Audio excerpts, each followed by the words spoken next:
أهلا وسهلا بكم في قناة أرض مراد، وتحية لكل المتابعين.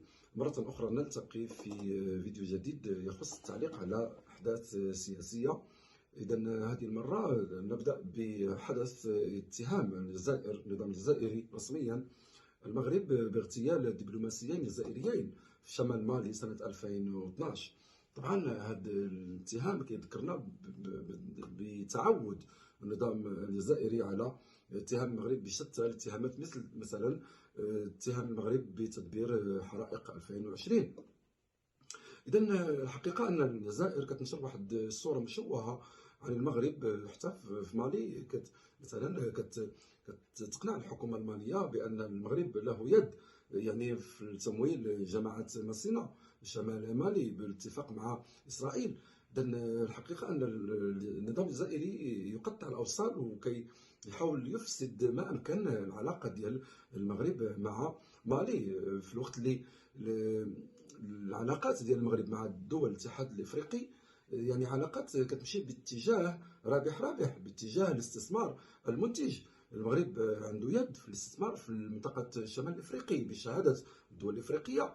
هناك اكثر من 16 وكالة بنكية مغربية في الدول الافريقية.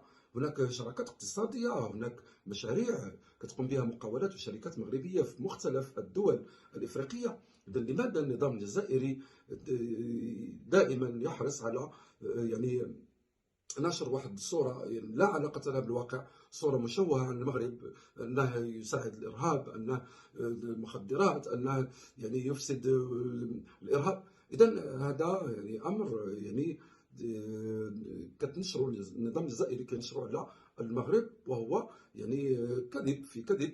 والعلاقات ديال المغرب مع الدول الافريقيه لا يعني بدليل الواقع لا نحتاج الى ان نؤكد على انها قائمه على اساس رابح وعلى اساس الاستثمار المنتج. ونصل إلى تغريدة الدراجي في تويتر اللي تكلم على الجزائر أنها قارة.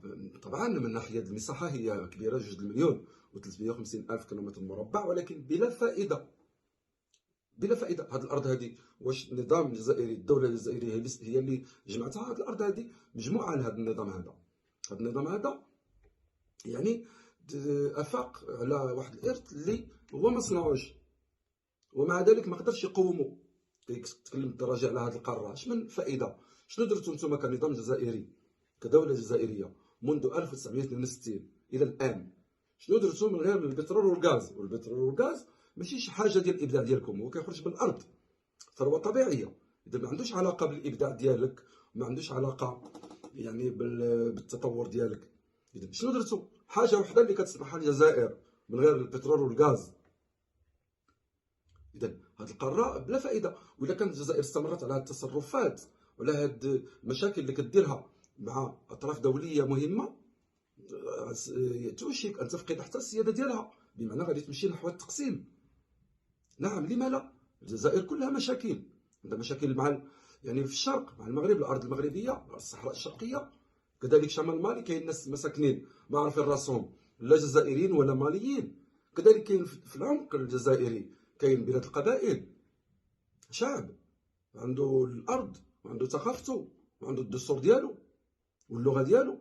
كذلك المشاكل اللي دايرها، مشاكل الترابيه اللي دايرها الجزائر مع ليبيا. اذا هذه القاره هذه اللي كيتكلم عليها الدراجي، وكان ما تجمعش راسها غادي تمشي نحو التقسيم. الجزائر بعد التصرفات مع قوى بحال روسيا التي تحاول دائما ان تجد لها موطئ قدم يعني في المياه الدافئه، يعني كاين مرسى وهران قاعده روسيه. كذلك العلاقه ديال الجزائر مع ايران، التدخل ديال حزب الله في هذه المنطقه. كذلك تسهيل الجزائر المرور الفاغنر الى شمال مالي. اذا كل هذه المؤشرات وهذه الاحداث كتبين على ان هذه القاره هذه اذا ما جمعاتش التصرفات ديالها وما درستش الخطوات اللي كتخطوها دبلوماسيا وسياسيا، فستوشك على فقدان حتى السياده ديالها والذهاب نحو التقسيم. نعم، الاقتصاد ديال الجزائر فين غادي؟ الاوروبيين راهم داروا سقف ديال 2032 ما غاديش يبقى محرك كيمشي بالمحروقات. اذا شنو وجدان هذه الجزائر هذه الواقع الاقتصادي الجديد؟ بالنسبه للخريطه، الدراجي اورد الخريطه وكيتكلم على الخريطه. اذا هذا الكلام على هذه الخريطه يعني تافه جدا. نعم، الدراجي في التعليقات ديالو اورد خريطه المغرب منقوصه من صحرائها. يعني طبعا العراق الدوله كلها، اقتصاد الدوله كلها كيمشي نحو يعني تفاهات.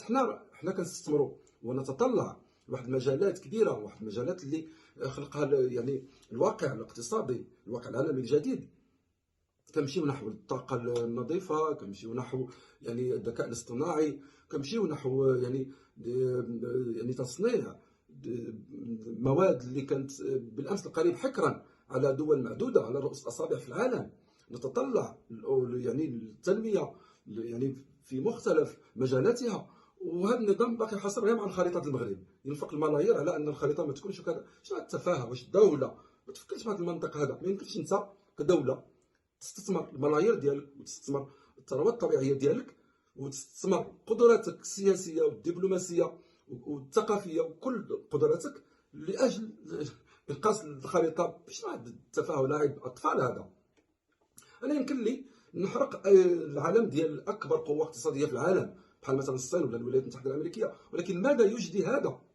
لماذا الدوله كتلعب على هذه يعني التفاهات وكتخسر يعني كتقضي على اقتصادها وتستثمره القدره ديالها كلها اقتصاديه وسياسيه، تستثمر هذا كله في واحد يعني في واحد الملف خاسر.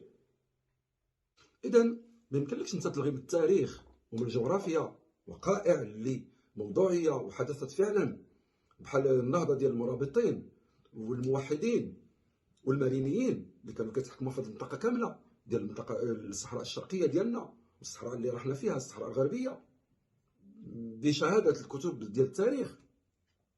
اذا ما يمكنش هذا النظام هذا غادي يقسم من الوجود الامبراطوريه اللي معروفه في التاريخ وكتبت عليها كتب. اذا هذا اذا الدوله الجزائريه اذا كانت كتمشي في هذا المنحى هذا يعني انها تضيع وقتها وكتهدر يعني ثرواتها في واحد الموضوع اللي خاسر منذ البدايه. اذا المشكل ان النظام الجزائري كيتخذ من هذه العداوه المختلقه، يعني العدو المغربي كيتخذ من هذا العداء هذا المصطنع مبرر لوجود هذا النظام وبقائه في السلطه. دائما عنده مبرر داخلي وخارجي. المبرر الخارجي هو مواجهه العدو المخزني المغرب، والمبرر الداخلي هو مواجهه الارهاب. اذا هذه ماشي دوله، هذا ماشي نظام.